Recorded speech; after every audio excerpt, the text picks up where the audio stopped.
اگر صبر اتنا آسان ہوتا تو ہر انسان ولی ہوتا، مگر اولیاء اللہ نے وہ صبر کیا جو انسان کو زمین سے اٹھا کر اللہ کے قریب کر دیتا ہے۔ آج آپ ایک ایسا راز سنیں گے جو آپ کی سوچ، تکلیف اور آزمائش کا مطلب بدل دے گا۔ صبر وہ عظیم صفت ہے جسے اللہ تعالیٰ نے ایمان کی بنیادوں میں شامل فرمایا۔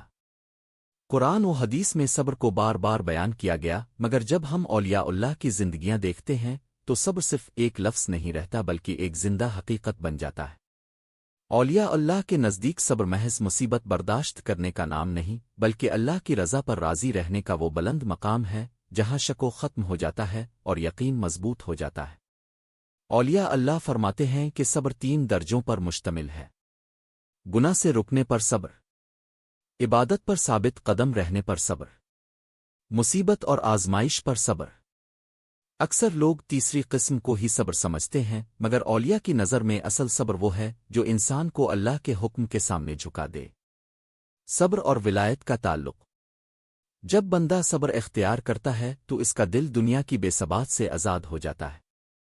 یہی آزادی انسان کو ولایت کے راستے پر ڈالتی ہے۔ بہت سے اولیاء اللہ نے اپنی زندگی کے آغاز میں سخت آزمائشیں دیکھیں، فقر، بیماری، لوگوں کے تانے، اپنوں کی بے رخی، مگر انہوں نے کبھی زبان پر شکو نہیں لایا۔ حضرت معروف کرخ کا قول ہے، صبر وہ خزانہ ہے جو صرف انہی کو ملتا ہے جو اللہ پر مکمل بھروسہ کرتے ہیں۔ ابتدائی واقعہ، حضرت فاضل بن اعاذ۔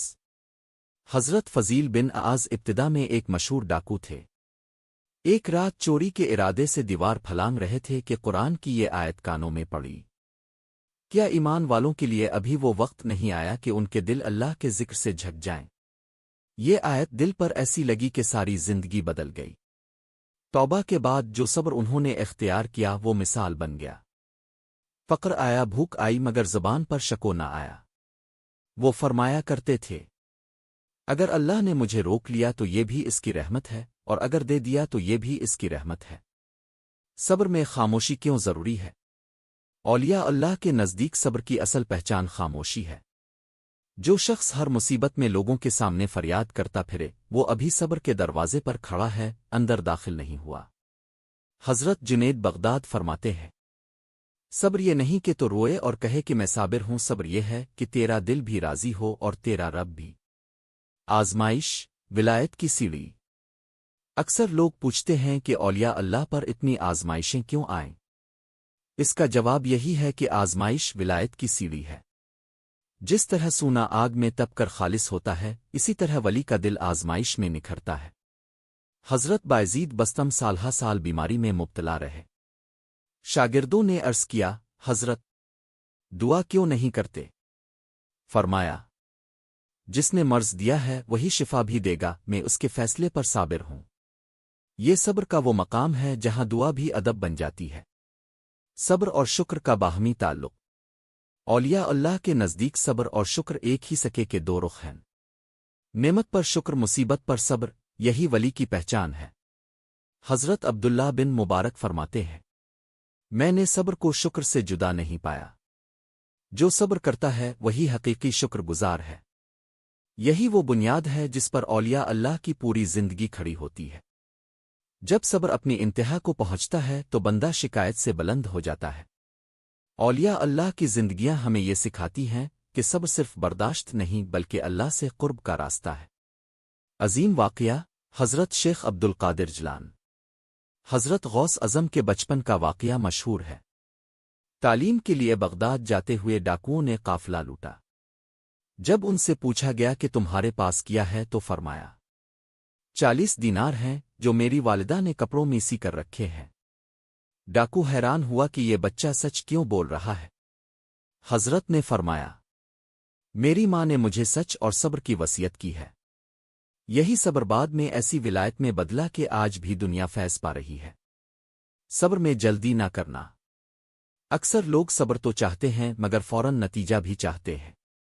اولیاء اللہ کہتے ہیں کہ صبر کا پھل وقت پر ملتا ہے، جلدی کرنے والا محروم رہ جاتا ہے۔ حضرت حسن بصر فرماتے ہیں، صبر کی گھڑی لمبی ہوتی ہے مگر اس کا انجام بہت میٹھا ہوتا ہے۔ صبر اور لوگوں کا رویہ۔ اولیاء اللہ کو سب سے زیادہ تکلیف لوگوں کے رویے سے پہنچی مگر انہوں نے بدلہ نہیں لیا۔ گالیاں سنے، الزام سہے مگر خاموش رہے۔ ایک شخص حضرت ابراہیم بن ادہم کو مسلسل برا بھلا کہتا رہا۔ کسی نے پوچھا، اب جواب کیوں نہیں دیتے؟ فرمایا، میں اس کے دل کے بوجھ کو ہلکا کر رہا ہوں، یہ بھی عبادت ہے۔ یہ وہ صبر ہے جو دشمن کو بھی دوست بنا دیتا ہے۔ صبر کا انعام اللہ تعالیٰ فرماتا ہے، بے شک صبر کرنے والوں کو ان کا اجر بے حساب دیا جائے گا۔ اولیاء اللہ کہتے ہیں کہ بے حساب اسے مراد صرف جنت نہیں بلکہ دنیا میں بھی سکون قلب، نور باطن اور قبولتن دعا ہے۔ آج کے انسان کے لیے سبق۔ آج ہم چھوٹی سی بات پر بے صبر ہو جاتے ہیں۔ رزق میں کمی، رشتوں کی تلخی، بیماری یا ناکامی۔ اولیاء اللہ کی زندگیاں ہمیں سکھاتی ہیں کہ اگر صبر آ جائے تو یہی مسائل نعمت بن جاتے ہیں۔ اختتامی پیغام۔ صبر وہ چراغ ہے جو اندھیری راہوں میں راستہ دکھاتا ہے۔ اولیاء اللہ نے ہمیں یہ سبق دیا کہ صبر شکایت نہیں، اعتماد ہے۔ صبر کمزوری نہیں، طاقت ہے۔ صبر خاموشی نہیں، اللہ سے گفتگو ہے۔ اگر ہم صبر کو اپنا لیں تو شاید ہم ولی نہ بن سکیں مگر ولیوں کے راستے پر ضرور چل سکتے ہیں۔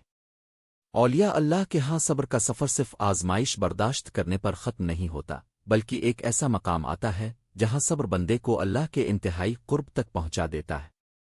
یہ وہ درجہ ہے جہاں دکھ، تکلیف، محرومی اور انتظار سب عبادت بن جاتے ہیں۔ یہاں صبر محض عادت نہیں رہتا بلکہ بندے کی فطرت بن جاتا ہے۔ صبر کا اعلیٰ ترین درجہ رضا۔ اولیاء اللہ فرماتے ہیں کہ صبر کا آخری اور سب سے اونچا درجہ رضا ہے۔ رضا کا مطلب یہ نہیں کہ تکلیف محسوس ہی نہ ہو بلکہ یہ کہ دل اللہ کے فیصلے پر مطمئن رہے۔ حضرت ذوالنون مصر فرماتے ہیں، صبر یہ ہے کہ تو آزمائش میں شک نہ کرے اور رضا یہ ہے کہ تو آزمائش میں بھی خوش رہے۔ یہ وہ مقام ہے جہاں بندہ کہتا ہے، اے اللہ، جو تاو نے دیا وہ بھی ٹھیک اور جو روک لیا وہ بھی ٹھیک۔ اولیاء کی خاموش تکلیف۔ اولیاء اللہ کی زندگیوں میں ہمیں ایک بات بار بار نظر آتی ہے، وہ تکلیف میں بھی مسکراتے رہے۔ حضرت سری سقط کئی دن شدید بیماری میں مبتلا رہے۔ کسی نے پوچھا، حضرت طبیعت کیسی ہے؟ فرمایا، اگر زبان کو اجازت ہو تو کہے سب اچھا ہے۔ یہ وہ صبر ہے جس میں زبان خاموش ہو جاتی ہے مگر دل اللہ سے باتیں کرتا رہتا ہے۔ صبر اور دعا کا باطنی رشتہ۔ عام انسان مشکل میں فوراً دعا کرتا ہے کہ یہ آزمائش ختم ہو جائے، مگر اولیاء اللہ بعض اوقات دعا بھی نہیں کرتے۔ کیوں؟ اس لیے کہ وہ سمجھتے ہیں یہ آزمائش اگر اللہ نے دی ہے تو اس میں بھی کوئی بھلائی ہے۔ حضرت بایزید بستم سے کسی نے پوچھا، حضرت آپ مشکل میں دعا کیوں نہیں مانگتے؟ فرمایا، میں دعا مانگ کر اللہ کے فیصلے میں جلدی نہیں کرنا چاہتا۔ یہ صبر کا وہ نازک مقام ہے جہاں بندہ اپنی خواہش بھی اللہ کے سپرد کر دیتا ہے۔ صبر اور فقر۔ بہت سے اولیاء اللہ نے فقر، غربت کو اختیار کیا مگر کبھی شکایت نہ کی۔